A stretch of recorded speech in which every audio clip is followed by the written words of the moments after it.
Now, before testing this water pump, I would like to show you the new product that I've got from DF Robot. These are the submersible water pumps which can run directly on solar panels.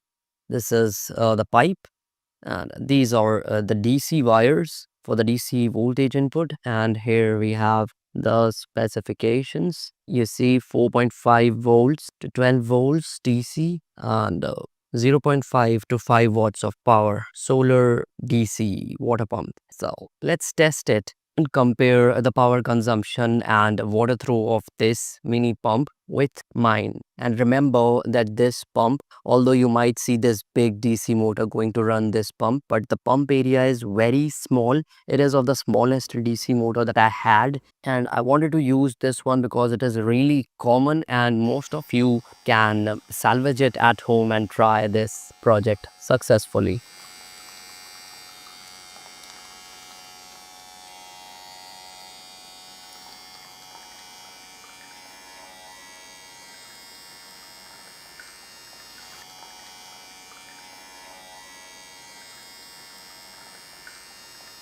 The output pressure from a water pump largely depends upon the impeller size, which you saw was very small, even smaller than the usual DC motors that we have of the same size, because this armature was from a scam type of 3 volts toy motor. You can see the size difference of the armature and the core and the shaft as well, and determine how small the size of this impeller is. Now imagine that instead of these small armatures, I would have used a very big DC motor armature like around this size. The output pressure would proportionally increase to maybe 40 times. Now, for me, this experiment was a huge success, and it tells me that if I apply this idea to a bigger DC motor with a bigger armature and then modify it into an impeller and converting that dead DC motor into a water pump,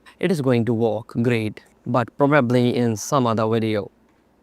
So I've set the power supply at 12 volts 5 amperes, and below is the power, which we will see afterwards when I turn it on. Blue is negative and brown is positive. We have to be careful with the polarity. And now it is time to turn it on. And please note that I'm going to run it at its full potential. 12 volts is the maximum input. And go.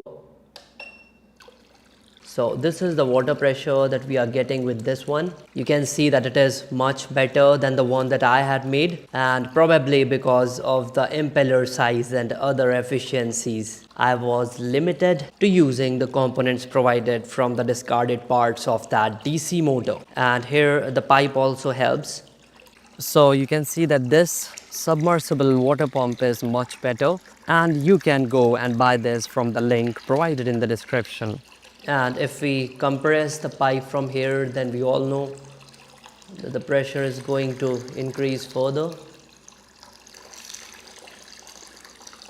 See. So guys, that's all for today's video. See you in the next one. Bye bye.